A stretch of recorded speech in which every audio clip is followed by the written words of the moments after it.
Ener mala chang chandar kerun wanka ta no kontingol we kanor do tv pamle wi mon kele wonyi manun kanya dil mere yang do palmbrar ka changa janara wude bangwan ka payam baro pani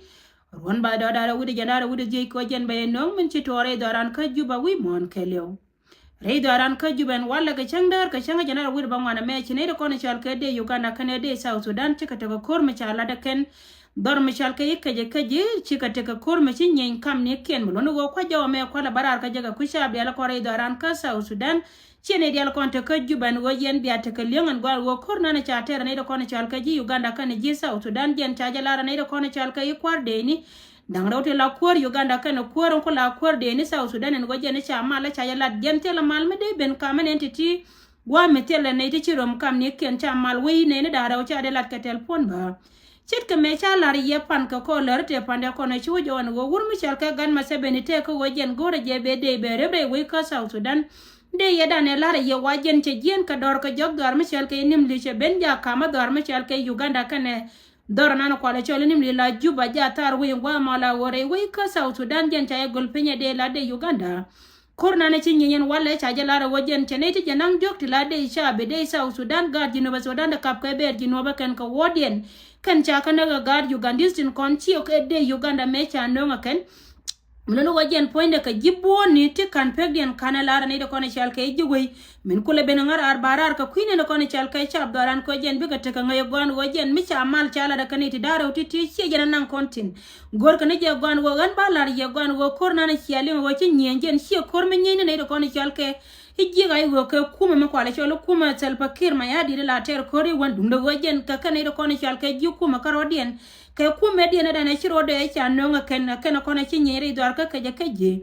kuroy me ko la wakane dia la kon la chab jino ba Sudan dia la kon la lenga to me ken mana ne dia tin kon chal ke gad jino ba Sudan ti la nuot la lenga to ma ba en wo yen biaro don ne ka jala na jel ka yere we ka South Sudan ta me kuma karode cha te ka reaction chet ke me cha kon la re kon ndaro de kon de chi wo jo mate karam kel mu ko je remember chalar ye go wo wur mi chal ke gad ma se bendi ken wur mi chal ke bol melte ka diel ken yen ken kon lar ke ken ka ken pan ken gwandit kana cha nyaada chine me cha gwai ka madien ka kwi ko wajen pan de gore jedera la kwor ka jino ba Sudan wur mi chal ke bol mel ay wasa poda jen wur ndi de na ko le cholit gar ma se bendi kana gade ajena te ka kel ka te dia te kono no ka gan ma se bendi kare wi ka jino ba Sudan ba entama jen cha kutu kam ne ken karode nuno wo yen cha ba kon la cha jino ba Sudan bia te ka lingtina go ka bia ngayen go kor chi nyen wale ja de kol na ka de yen wali ngan wo jen point de yo kor ne no kono chal ka ji ay wotin kono des kaniti ko ken ji winti gol te la jino bin karode no kono kwala banna kane ko ken she jen ti doro do kurire tame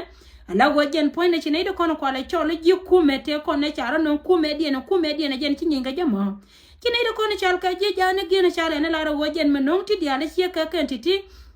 jen poinde roi ko wai netin kono kwale chole ji ne ji Uganda te konte ngi konde alke wo ka kanere kono kapo yo ka ne ke 2013 ala wo jen ka jen gwa me che kan gwa me chi kwor la kwor we kele de wele ba wangde ma che la go ba gadi no Sudan ba ka mai ka salaries jen ana ko yo kujile no ka kanere kono kwale chole ji doran ka jen no mai kele re we ka ji no Sudan ba ndame cha jala ken go ken chi ga te ka maro ai che charo de lin karodian ken kwara kono chal ka kwar de ne dara dung South Sudan ken ne dung Uganda ka telephone jen chi kon dia le bungos yen cha do kon tere we gwa mo ra manga je gon wo jino ba Sudan ti tin la chap de ngai ne go wo jin cha jere pin ne de kono chal ka Ugandis ka ken kono tere we ni won ka kan de cha kambom ka jen gwa dan jari ro nan dor gwa ne dia la kon te jen tin ne kono cha bia te ka lingan wo ran toy ka jikkel ka biro do ngai ka gwam de chotin no mo jana na chitwo wachi malche tin dung do wachi kon dia le bangala mala mo ko mi nong na da hie nong mai kele dung ko jen cha jala go go bi gat la gar we bi ka kap ko kon chi bi ga mit ka yotin kono kwa la chole yo do arian te kon te gor ka ken jana na nong mai kele mi che ka wona ka jen bande la de Uganda la gwiro ni wona la wo je la de yo ko cha kam we ne te kono kwa la chole re we lar ka je go go gad jino ba Sudan ka yon kwani muno go mi che ka wona mi che te ka mi chi wo gwa kam ni ken gwana te ka tin chi mi dung ti de mi dit kan gata kono chal ke gad we dong de rongon ngai ke de jalara ken go go kon chane bi cheng re dwara plus wo kan sidi den do kwala bana ne ko ken kono chi bere we muno go de na tin kono chal ke ji dwar ba de ka moy ka ngai gwana te ka tin ba ka ye yen cha ba kon la cha jino Sudan en go yen bi ate ka lengo go go jira mangi je go cheng ne jin ko jin jinubi ngai ne go go jin bi na mo bi ngai go go jala rode na aroi kel kamen chi tuan wala ka chenga jalara wor bangwan ajen to de na ma kelu en wode Uganda kane de South Sudan chika nyen ka chane de janang jok plus jibone ti kan pegdian kan jibone kan nambarian kan lar muno go ne ti janang jok kan dial chaka confirm la wo chika liu ka kan dial ka gat South Sudan chiga de jino ba Sudan mente kane ti janang jok ti shana no mo jana no kule ben ka ar kala re yendi ala ro chi me dane la re ye jen chetwo che pentin ko re me chala re ko ni ndang jok te chi wo chi jo wur mi chal ka gan ma seben ni kane wur mi chal ka bul mel ta ka chap ko wajen gor ka je gwan go mu go to wa cha yo ken cha ka kam ka bin me baro da la ta me che pentin ajen gwada na mo ke le gudun cha be mo le ai go la joy ke ken gwa mi tele me le ta me ai go be lim ni pin ko wonji ai go ka jinu bi ti shanga na ka lo ka na ka ba gwa mi tele me cha le to ko na ka dor arandi ne da ne kwala ngaza ken ajen na ci dor ko to ta me la go ci ko mo che nyen walle ka jen point de chane tu wana ken chakana re idaran ka South Sudan muluno go mi chera ka mi tene dia taka ke la ken kana lara wan kume dian karodian kana idin kona na kana kare we kan teme dene lara gwan go chi Uganda take case kana South Sudan dung go jen chana jabe lar ko ne ko ne chanka chi ne ko ne joy kare la shab dino ba Sudan ko kon la roda lar go be wetum tino go rodo go me be jal ka ji re idaran ko jen point de bi ngai go wote ka mi chi tuo chika be barara ba ye jo kenen go jen point de che benene la go ba alarme la to de dung go ba ben ka ye yen chab dial che kama yende la go la barar ka jo me ka ko be chab dino Sudan be ka take liam che yene de ko ne chal ka inwari ti roja ka to go me ra ka ngame ko ne tu wana ken ka peje me ka tin ka tanke ga jino bi ne lenga roya me ba ken bi ate ga lengo ati tin bro ya la ka agwa ka bi ngai go go chi kuma me da ne chi bene la suker kan ne tin ko no kwala chole ne sel pakir ma yadi jen che loyela lew ala wajen gore je wo ngwe de nas gon yalla konte ko sin aji jolo worom nyal ka biji chone jal ka choken mono wo yen ji chone go yero dun do be jal ka ye ka ji jole ka jel ka jol ken bara woro go waro tino shelan mo gorne de ko ne chal ka ji chone dong go yen ji chone ngane ma wo no kun gore je go go biata do biaje gore gon wo jen bia jare do na mokel ka tin yalla ko no ngara ma yende ala go wonwo do tv kala berar ka jen chenga wala me cheke me chaje lar ye go kon bakala bakarar wan chebene bara twice a week baga berar kare o ka jok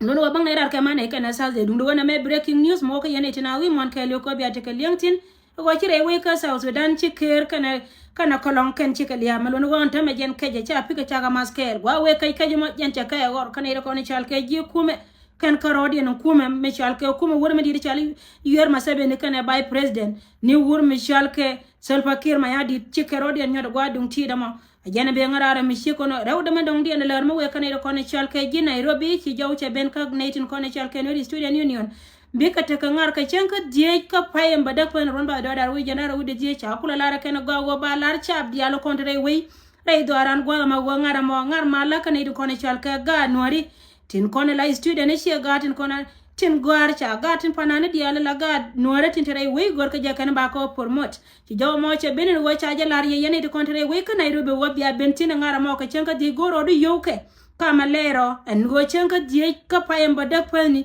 be jingala wache te kameton me chi dwan gwana te yentin ya ka bia gad kun bia ko support ka kel bare chi nga pies muno wo no student union te mo go acha kamra ren go jen gore ja baga no tin konto gwa mo be kala por mot che kamela lat ken teme hana janga go wo kan panand kon chel ka ga no re kan te ka pin ka kwiko te la ka support mi chi chara mo ben ka gate kon la intellectual ga no tin kon go ka je ken go ba dor ba ja kam nyala ken dara go apu go bia jen bia netin kon chel ken e kun bia ko support gwana te yentin wiya ka bia gad kun bia ko support ka chenga die ka paye madak palni en go ne diatin kon la twar ka tware we kan dia go wotin cha jo mo cha ngone no student union kana ga na panane go baje longye araro ko dondu ne meton mate ka jamiti ka tu shelen ene go go bi wan shelen bia to ko ro kel ka wodu ka chenga die ko wobe gara to bi ngare wotiti ka kana ko no ngara kan kamila very important e dun ko bia ngai go Uganda kan South Sudan kare ka mente ka tin dung da wache jena ko kon boda ler kono rodan ler ka kui ka go kon binetin kono la chab di ala konto gwada ma che ka minda ala je yo jigale roden waron nyal ko kan teka ka go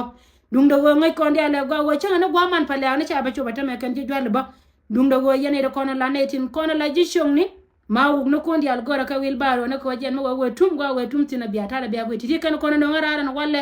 ka chanko bang changa janara wuda bangwan da tuna nine ka payen baro pane ron ba da da wudi janara wudi je baro da ko garar fiska yandial amal chankarun wan ka ta no kontin gol ka changder awaka yandial ne dial kono ko yana gwa ma fiska yandial tare perwe en go bia no do tv be ja gor go yandial kon yantin ka lango be ai ka ne kon en go jene breaking news ba ke go news ba ka tangwa ne ko me sha we go yene go ko go me di lon kan yana ne ntame go no de loy ne je de tin tin la go de tere ke yo ka kui ko wajen point en gurmi chal ke masebe ne kan gurmi chal ke sel bakir ma yadit ka ken ji South Sudan kan tamela wajen ci diare da ne ci ngat ro lo la wajen ca wo jode ka ca bul ko mun ko gor ka je gon go bi ji jona ro den waron nyal na ma kel ma we dum do go ca bi no Sudan dial go ye anana la wajen go ba wetum tina rama be ko horo ba ta da ba ko ken pis ka yendal ko ma yendal po bale jakata no kon to go to we ka benta